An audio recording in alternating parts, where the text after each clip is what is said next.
Greetings once again. This is the Voices of Healing podcast, and I'm your host, Tina Clark. Tonight, I have an amazing guest come on the show. It's Dr. Joseph Rosado. He is one of the world's most respected medical authorities on cannabis as plant based medicine. He's an outspoken advocate and highly sought after speaker and educator with global impact, lecturing throughout the US, Canada, Mexico, Malaysia, Fiji, Thailand, and a host of other countries. He's appeared in national and local media outlets, including ABC, CBS, NBC, Fox News, Telemundo, Univision, Rolling Stone, and the New York Times. He has written multiple articles for medical journals as well as 7 books, including the best-selling book, Hope and Healing: The Case for Cannabis. With over 4 decades of experience as a healthcare professional, he's built a career anchored in family, driven to help his patients and community. So, welcome to the show, Dr. Rosado. Thank you for having me, Tina. And thank you very much for having purchased and read my book. I did. I did not know much about medical cannabis. I learned a whole lot. It's a great book. I highly recommend anybody to look into it because apparently medical cannabis can help with a whole large group of health issues out there. So I know that you've been doing this for a while. So if you want to add anything to the amazing bio that I just read, Uh, um, go ahead. no. The main thing is, and I always do this at the end of the interview, but I'll go ahead and do it at the beginning. When I sign my books, I do a hashtag cannabis is medicine because it is medicine. It is truly a medical product. And as you discovered by having read the book, you know, all of the different conditions that for the qualifying conditions that I put in the book are the qualifying conditions that are allowed in the state of Florida. But other states have a broader uh, list of diagnoses, and some states, like Oklahoma, leave it at the discretion of the physician to make the determination as to which patients would benefit and qualify for medical cannabis. All right. So explain to everybody what medical cannabis is. Everybody's familiar with marijuana, but that's different than what we're talking about. Yes and no. Cannabis is cannabis. And so the mother plant, for example, is Cannabis sativa L. From the mother plant, Cannabis sativa L, you have two children.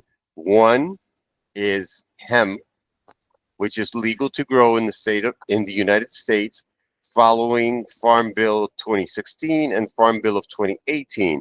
Prior to that, hemp could not be grown in the United States. It, as you learned in my book, they made it illegal, and so people had to go outside of the United States to get hemp to be able to extract the oil from the hemp to make the CBD oil that they were selling over the counter uh, prior to 2016. On the other side, the other child is cannabis. And so you've got cannabis sativa L, and then you have cannabis and you have hemp. Hemp is high in CBD, cannabis is high in THC. Now, if we were to create a cowboy movie about CBD and THC, CBD would be the cowboy that's dressed in white, and THC would be the cowboy that is dressed in black, because everybody wants to villainize the THC, when in reality, they work very, very closely together and cause what is called the entourage effect, or kind of like a symphony. When you have multiple instruments that play together, they make beautiful music, they make beautiful sound. CBD and THC are but two of over 140 phytocannabinoids. Phyto meaning plant, cannabinoid meaning that they work on the cannabinoid receptors in our body. We all produce cannabis. all vertebrates produce cannabis. So cats, dogs, giraffes, and humans, we all have an endocannabinoid system and we all produce cannabis. As we age or as we undergo dis-ease or lack of ease, those levels are depleted, and so we need cannabis from the outside in. But it's important to understand that we want to mix and match as many phytocannabinoids as we can. So now you've got hemp and you've got cannabis, and then under cannabis you have a subspecies which are your sativa, indica, and ruderalis. And for years everybody talks about, oh, okay, indica in the couch, sativa stimulates, and so if I'm depressed, I'll do sativa, and if I can't sleep, I'll do indica, or if I'm anxious, I'll do indica.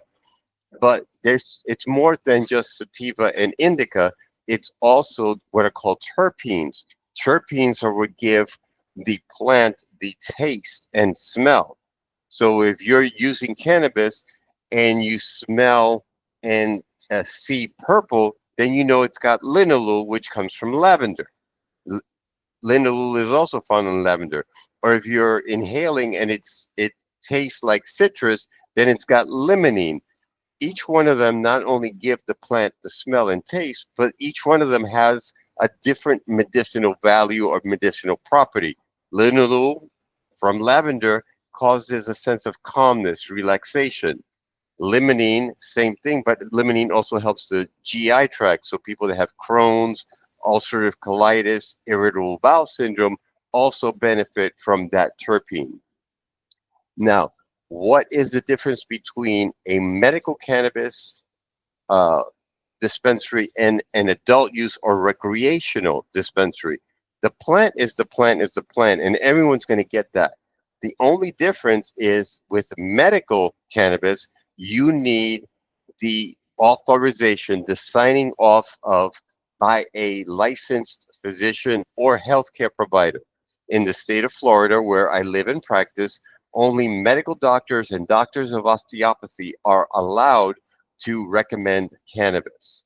And I say recommend because cannabis is a Schedule 1 drug, meaning it is federally illegal. I cannot say I prescribe it because then I would be violating DEA law. And then I would lose my DEA license, and then I wouldn't be able to prescribe anything. So that being said, we use our First Amendment right to make a recommendation, but we don't prescribe it. And so in the state of Florida, only MDs and DOs. So dentists cannot recommend it, podiatrists cannot recommend it, chiropractors cannot recommend it, just medical doctors and doctors of osteopathy, not even nurse practitioners or PAs.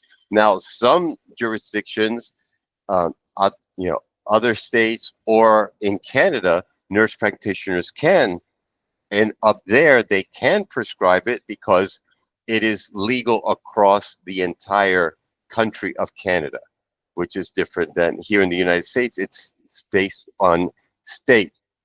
North Carolina, South Carolina, Tennessee, none of those three have a medical cannabis program. So a medical cannabis program is one where a medical doctor or doctor of osteopathy signs off, gives you you have a qualifying condition, and we allow for you to have it. An adult use or recreational state such as Oregon, Colorado, California, Arizona, New Mexico, uh, those states, you can go into those dispensaries and not need a medical recommendation. You can just walk in and allow the individual behind the counter to educate you on what you should or should not get, which can be a little scary because those people are not physicians. Criteria is a high school diploma and fog a mirror. So they have a lot of anecdotal knowledge and experience. They have a lot of personal knowledge and experience because of what they've used and what's helped them, but they don't know your conditions. They don't know what medications you're on. They don't know what challenges you're having and the possibility of a drug-drug interaction. And for that reason, obviously, as a physician, I'm going to support and be in favor of a medical program versus an adult use program. So, what kind of diseases or illnesses is medical cannabis effective for? Okay. Well, in the state of Florida, we have we have 10 named qualifying conditions, which include PTSD, post-traumatic stress disorder, MS, multiple sclerosis, ALS, Lou Gehrig's disease, Parkinson's disease, Crohn's disease, HIV, AIDS, epilepsy, or seizures. Um, I'm missing one. Uh, AIDS, PTSD. Did I say PTSD? Yes.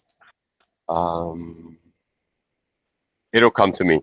But also, the state of Florida has a caveat that reads, any chronically debilitating condition that is equal to or greater in severity than the ones named. So, for example, I didn't mention chronic pain. I did not mention anxiety. I did not mention insomnia. I did not mention depression. But those can fall under different umbrellas. So, anxiety, depression, insomnia, I can put under the PTSD umbrella. Did you mention Crohn's disease? That's the one, Crohn's disease. Okay. And this is the advantage of reading the book. Crohn's disease, yes. And so I'm glad you mentioned Crohn's disease, because if someone has irritable bowel syndrome, or they have ulcerative colitis, I can put them under the Crohn's disease umbrella. Or if somebody has chronic pain or peripheral neuropathy, because nerve pain because of diabetes, I can put them under the MS, multiple sclerosis umbrella, because patients with multiple sclerosis have uh, neuropathy, have severe nerve pain. And so we're able to then play doctor and be able to fit people in uh, and include them. I always say that my practice is a practice of inclusion, not exclusion, because to date, no one has ever died of a cannabis overdose. You can have adverse reactions, and we'll talk about that, which I know you saw that in the book about greening out. Um, yes, there are conditions, adverse conditions, but no one has ever died from the use of cannabis. Yeah, so it's very safe. There's minimal side effects, and it's a plant, it's a medicine that our bodies respond very well to. Yes, It's all definitely so. like complementary, in fact. Our body works with the plant, and the plant works with us. It's very interesting. Yeah, in fact, we talked about briefly the endocannabinoid system, which it's the system that produces cannabis in our bodies. The first endocannabinoid that was discovered in 1992. And the pioneer of the cannabis industry, Raphael Mechoulam, and his partner, Lumir Hanoush, who wrote the foreword to my book. He was my first beta reader and then agreed to write the foreword to my book. He was the one that named it. And he named it anandamide from the Sanskrit word ananda, which means bliss. It is the bliss cannabinoid. And we produce anandamide. Following that discovery, they discovered that we have another endocannabinoid called 2-AG. And then 3 others have been named following those first 2. And we have multiple receptors. We have CB1 receptor where THC works on it. And just envision a lock and key. The lock is the receptor and the key is the phytocannabinoid, in this case, THC. And so THC is the key that unlocks the CB1 receptor. And CBD works on the CB2 receptor, but also works as a partial antagonist or partial blocker of the CB1 receptor. So if you've used cannabis and you've had an adverse reaction to the THC, or what is called greening out, meaning you started at a higher dose, you ate an entire gummy instead of a small piece of a gummy, And after 30 minutes, you felt that it didn't do anything, so you ate another gummy, and then 2 hours later, you have the effect of both gummies in your system, and now you're drooling on yourself, your mouth feels dry, you're hallucinating, you feeling paranoid, your heart is racing, you're sweating profusely. Those are signs of greening out. And most people dial 911, EMS arrives, they laugh at you, and then you get to the emergency department, and the ER doctor labels you with the diagnosis of cannabis use disorder. And forever, you've got that diagnosis as part of your medical record that you had a cannabis use disorder.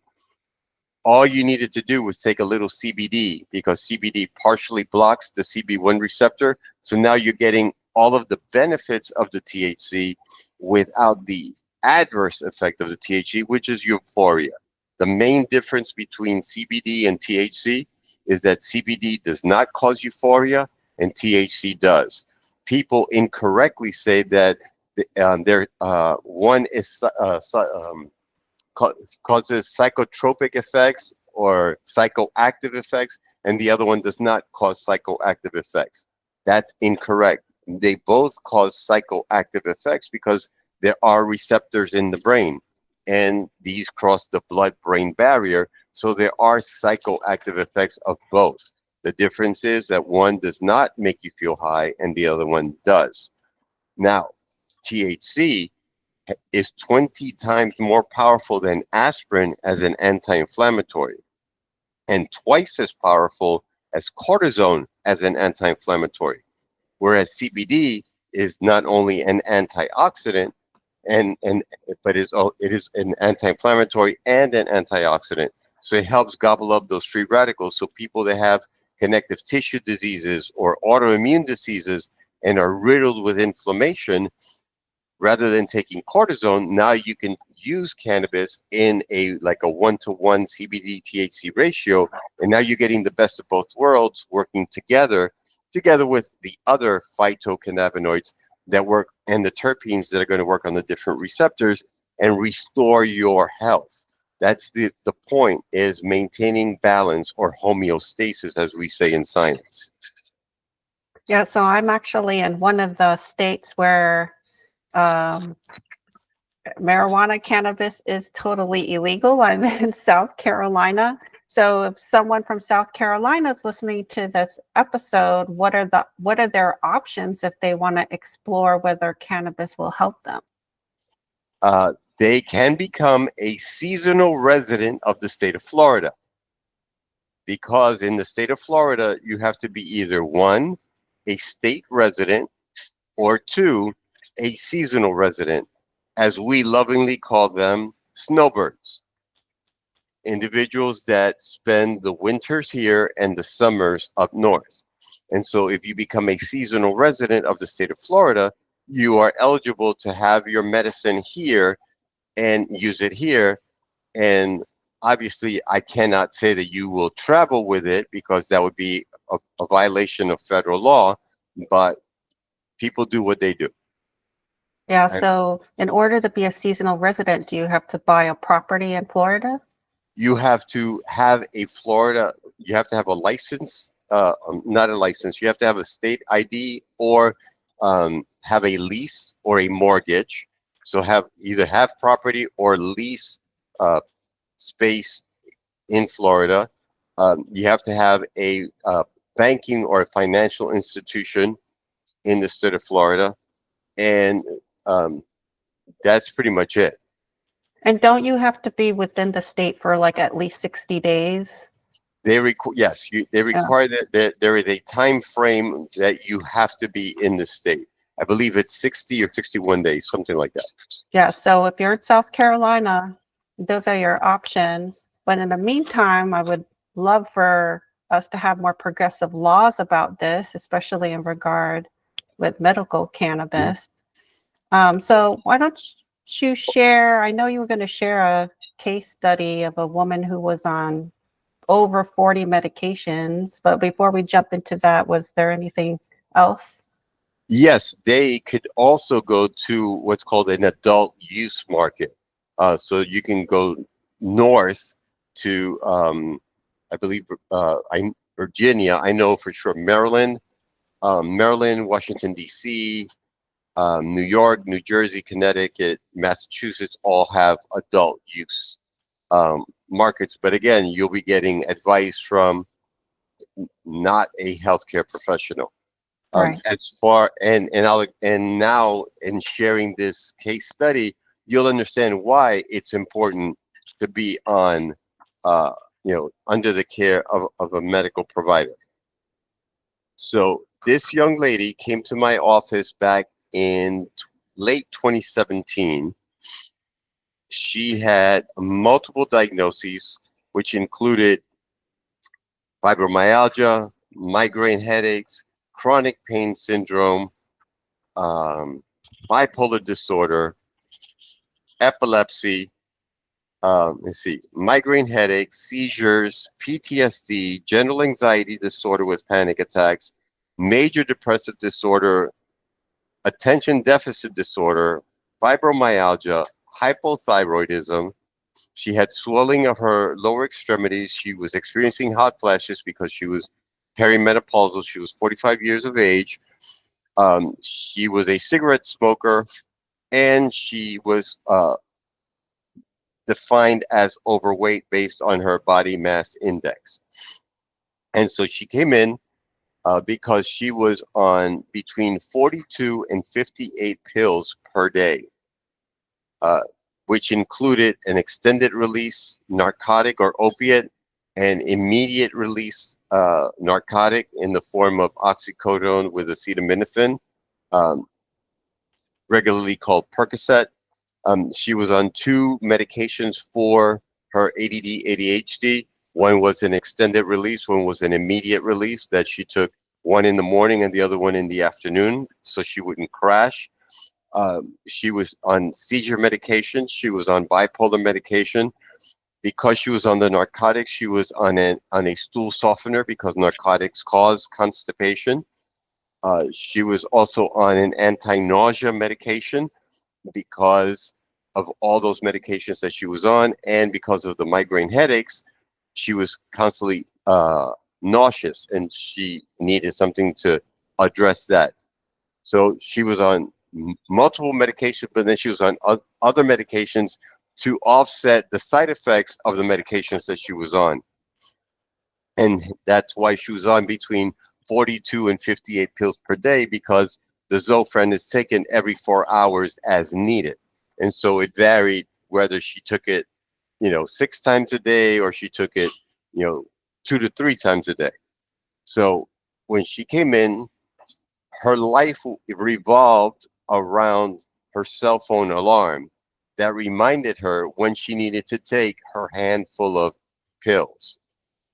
She was married, she was a mom, she was a daughter, she was unemployed, she couldn't work, she couldn't leave the house. She was afraid to leave the house because she felt as though she could not drive a vehicle with all of the medications that she was on. So she pretty much had zero life. She came in December of 2017. She back then it was a paper trail in the state of Florida to get your card, and so it took her 2 months to get her medical cannabis card. We started her on medication in February of 2018, and at that time, I started her on a combination of different, not strains, because there are no strains in marijuana or cannabis. There are families, genus, species, etc. And so the subspecies that I put her on, I had her on something to take before 11 a.m., another product to take between 11 and 7 p.m., and then a third product to take between 7 p.m. and midnight. And it was composed of oils and inhalation. And within 1 month, she stopped using the oxycodone acetaminophen because she was using the vape pen for breakthrough pain. And because when you inhale, it works within 3 to 10 minutes, but it's good for 2 to 4 hours. So instead of having to take that medication every 4 to 6 hours, she was using her vape pen. And so she was able to eliminate that immediately. She was also able to cut back on the anti-nausea medicine because the cannabis was helping with her nausea. And so as a result of that, she no longer needed the anti-nausea medication. We had dropped her extended release uh, um, narcotic from 30 milligrams to 20 milligrams, and she was doing fine with that. And she was noticing that she was able to focus better. The second month, we cut the extended release narcotic from 20 milligrams to 10 milligrams, and kept everything else the same. When she came back, she's like, "I'm no longer on the extended release." I'm like, "Wait a minute, I dropped you from 20 to 10." She's like, "Yeah, I don't need the tens. I'm good." Like, whoa. And after 3 months, she was down to 3 pills per day. Now, the conspiracy theorist in me and the someone that has some street smart and some malice, I thought this is too good to be true. Could this be the placebo effect? So, because I was seeing her monthly, and it could be placebo. We don't know.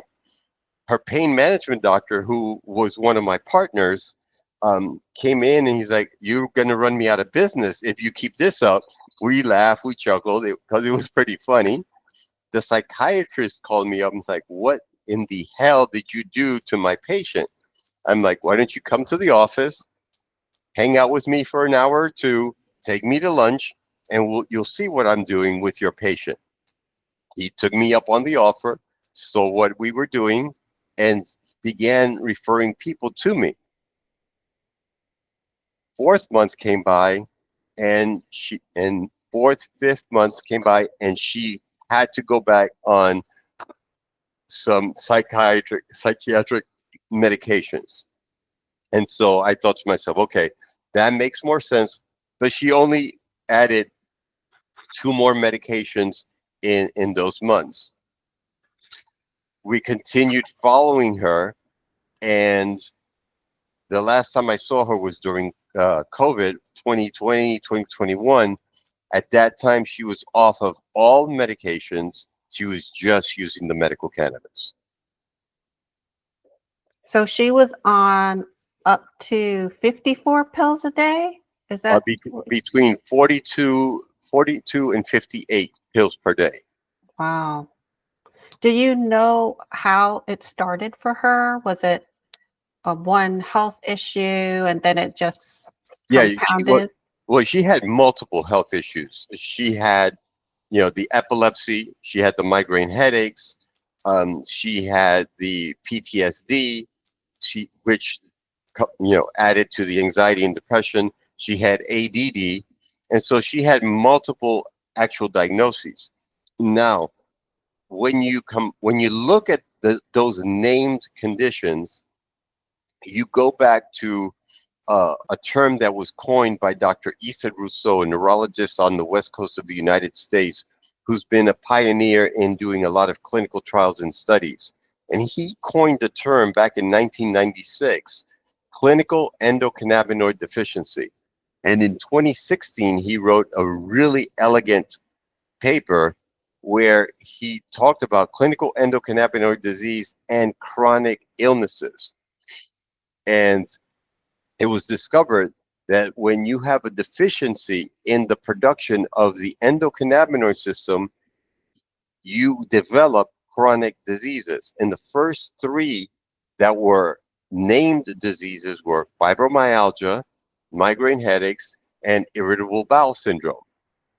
Upon further studies and evaluations and investigations, they discovered that PTSD also falls in that um, clinical endocannabinoid deficiency, as well as failure to thrive in children, as well as bipolar disorder, as well as ulcerative colitis. And so now we're looking at a host of autoimmune diseases and chronic diseases that cause this endocannabinoid deficiency. And so by uh, replenishing it and taking it back into the system, into our systems, it supports our organs and every organ has an endocannabinoid receptor or multiple endocannabinoid receptors.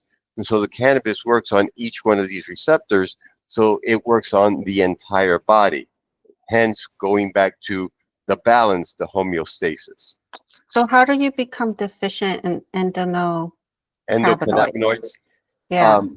So endocannabinoids are produced when we have stress, good stress or bad stress, any type of stress. So chronic pain will cause stress, and that's going to cause the production of the cannabinoids. But when you're in severe distress, say you have cancer and you're undergoing chemotherapy and you're immunocompromised because of the chemotherapy, and so you're ultra protected and you're receiving these toxins into your body that are helping to kill the cancer. Chemotherapy is beneficial to address those cancers, but they also not only are affecting the bad cells, they're also affecting the good cells. And so the person is depleted, they lose weight, they lose their hair, they they have a hard time eating, they lose a lot of weight. And that's where cannabis comes into play, because not only is the cannabis addressing those symptoms of the nausea, of the lack or loss of appetite, and because the cannabis does help with stimulating appetite, the famous munchies. It helps you be able to eat and not lose as much weight, so that your body is strong enough to be able to fight and ward off the tumor or whatever it is. And so a chronic condition is going to cause a depletion in the endocannabinoid system. And so that's why any chronically debilitating condition can cause that. And so that explains why in the state of Florida, aside from the named conditions, we are also allowed to use cannabis for chronically debilitating conditions that fall under the umbrellas of the named conditions. Mm. So you could experience so much stress that your body really can't recover on its own, and it Exactly. gets overwhelmed and burdened by, whether it's cancer or some kind of chronic condition. And so it needs that little boost, which comes from the plant, to get back in alignment. Exactly. Because when you don't have that, booster coming in from the outside, your body is borrowing from Peter to pay Paul. You know, it's depleted because it's constantly producing, but it can't keep up. It's supply and demand. And so it can't keep up with the demand that the body needs. And that's where these named diseases start showing up and popping up. And it was funny because when I submitted the paper to the peer review committee, there were 3 physicians that reviewed the paper. And one of the physicians rejected the submission right off the bat, and the other 2 approved it. He did not approve it, and in his comments he wrote that it was impossible for any human being to have that many diagnoses. And so I spoke with the patient and got her written permission to share all of her medical records with him.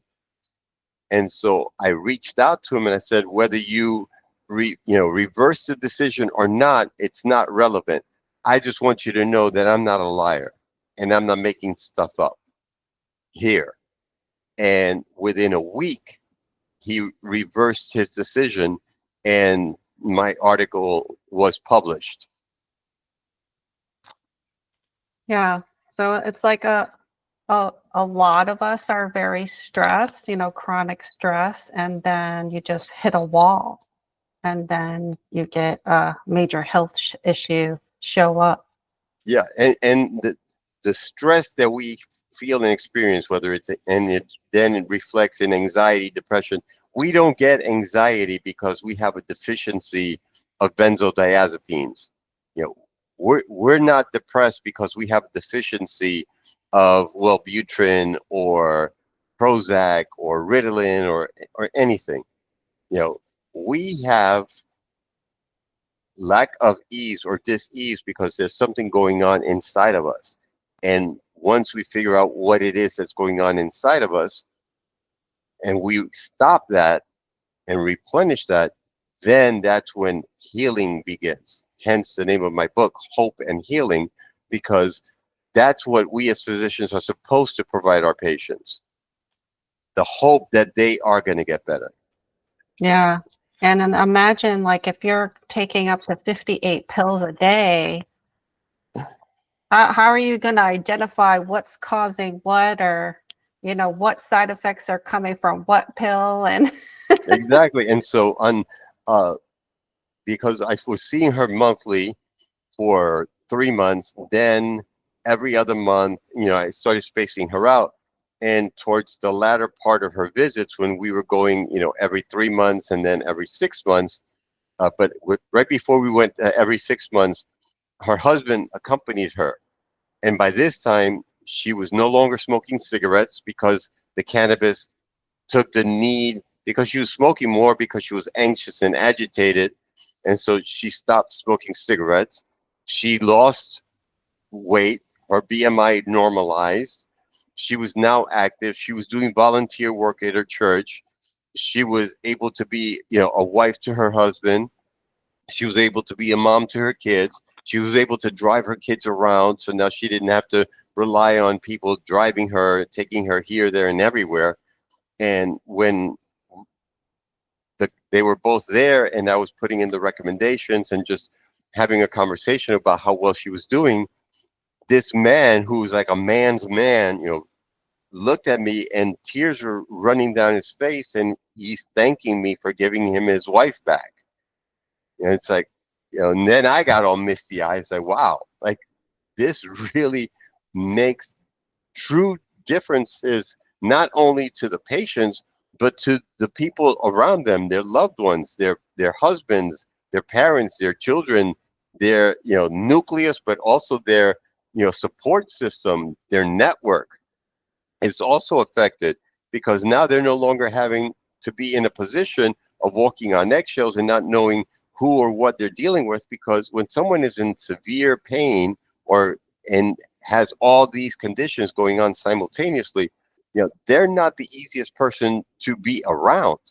And so to be able to function and not rely on all these medications and all the side effects of the medications, but also have a balance in your system to where you're in balance, that's priceless. That truly is priceless. yeah, and I would say like as a Reiki master practitioner, 100% of my clients are suffering from anxiety. I mean, every single one, and if not, like some depression as well. Well, So yeah. if this is the solution to anxiety, this is something that needs to be made available in our state for that. Because I have a theory, I look at things like spiritually and holistically, that everybody is becoming more sensitive and they're picking up on more, of what's going on. And plus, everything's intense right now. If you're a good blocker, you probably can't even block it out anymore, right? No, exactly. I'm the Yeah. medical, yeah. Aside from doing medical cannabis, I'm also the medical director of a mental health clinic where we do medication management. I do substance use disorder treatment, not with methadone, but with Suboxone and then incorporate the cannabis. And then of late, we've been using ketamine for opiate use disorder, substance use disorder, alcoholism, as well as treatment-resistant depression, post-traumatic stress disorder, and suicidal ideations. But I tell them, and it's like I'm a broken record, but because I repeat it daily, you get anxiety because you're fearful of the future. And so you're living in the future. So you're anxious because you don't know what's coming at you. So you're anxious about the future because you're living in the future. You live depressed because you're living in the past and you're dragging the past with you. And so now you're thinking about everything negative that happened to you. So now you're depressed because of that. So anxious because you're living in the future, depressed because you're living in the past. And not to sound cliche, but the reason that they don't live in the now or the present, and that's why it's a gift. The present is called, it's a gift. Live in the present, and that's what we teach. As a fellow Reiki master, I'm encouraging that there's more than one way to skin a cat. Cannabis is not the panacea. It's not the end all to all. You know, have I had patients that have come in and said nothing that I've tried would work? Yes, I've had my share of them. And that's why I've gone into other areas and utilized other modalities to help these patients. To me, those are the best clients. The Yeah, ones that have tried everything. They say, I have tried everything and nothing has worked. And I'm like, well, welcome, yeah, because this is when miracles happen because you're ready for it. exactly. They're at that point. They're at their wits' end, and that's how this patient was. And not only that patient, but many others, especially parents of children with intractable seizures, children that have had 200 to 300 seizures a day.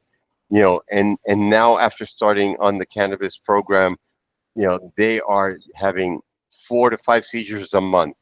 You know, the conventional mind is going to say, well, they're still seizing, but that to that parent that's not watching their child seizing all day, every day, that's a miracle. That's, Yes. you know, but they were at their wits' end where they had to walk around with an oxygen tank and a tackle box full of anti-epileptic medications for, acute uh, seizures or uh, partial seizures or this seizure or that seizure, or they've been given a host of medications and nothing has worked. And then all of a sudden they start experimenting with veterinary medications. And I get attacked and criticized that I use ketamine, which came from the veterinary world as a horse tranquilizer, and in combination with another drug has been used to euthanize animals. They're like, oh well, that comes from the veterinary world. Well, I've got children that were given veterinary medicine to treat their seizures. What clinical trials and studies were done using animal, medicines to treat children with seizures? I don't know of any, but yet they're experimenting with our kids. But God forbid we give them a plant that's natural, that has minimal side effects, and you're giving them, devil's weed. It's still a Schedule One drug. And Schedule One drugs are in line with heroin, with MDMA, with angel dust, also known as PCP. But yet, the synthetic version of cannabis, Marinol, is a Schedule 3 that I can prescribe it, give it to the patient, or send it electronically, and within 45 minutes, they have it in their pocket and not be criticized or ostracized or nothing. But it's synthetic. It's made in a lab. It's not from a plant. So from the plant, it's a Schedule One drug that means high addiction, low medical use, to moderate medical use, moderate addiction or dependence. What the hell? I mean, if it works, it works, and think about, we have to talk about the money part of it. I mean, imagine how much this patient was spending on 58 pills a day.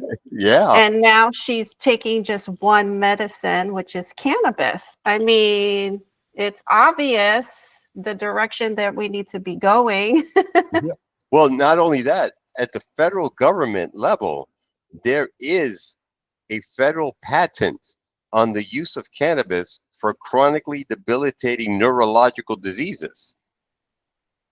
So there is a federal patent in the United States. I write about it in my book, and it's available online. I'm not making this stuff up. It exists. So there's no medicinal value to it, why is there a federal patent for these conditions? Well, we can go into the rabbit hole of that corruption, but we don't have time in this episode for that. But I wanted to thank Am you I so hearing a much. part two? If you want to come back on, yeah, we'll get into it. You know, I'll get into it. But I That's wanted it. to thank you so much, Dr. Rosado, for being on the show. And this is why I started this podcast, because I wanted to share information on possible options for health problems that people may be having out there. And I'm learning, I learned about cannabis. I read his book very quickly too, trying to get that done before this episode. But can you share where people can find you and where they can get your books? Absolutely. So the best and easiest place is a one-stop shop called my website. So go to Joseph Rosado, Josep as in Paul H, Rosado, ROS as in Sam, AD as in David O, josephrosadomd.com. And on that website, you'll have the links to all of my books, not just Hope and Healing, The Case for Cannabis, 6 others that have been published. Also on that website, you can reach out to me, schedule for a 15-minute free consultation. If you have some type of medical condition that you don't know whether cannabis would be an option for you or not, or if you just want additional information, I provide a free 15-minute consultation that you could schedule on my website. You can also send us an email, or if you're old school, there's an 866 toll-free number you can call, and someone will speak with you, and I will reach out to you. And all So that information is going to be in the show notes. So if you didn't catch that, and the books are available on Amazon too. That's where I got my book. And yeah, maybe you should come to South Carolina and do a talk, Dr. Rosado. I will work for food and have passport will travel, but since that's not out of the cut, well, some say it is another country, but I do have a state issued, government issued ID that I could travel. So just let me know when. All right. Well, thank you so much. My pleasure. Thanks again. And it was a pleasure speaking with you. And once again, as I stated at the beginning, hashtag cannabis is medicine. Yes, it is.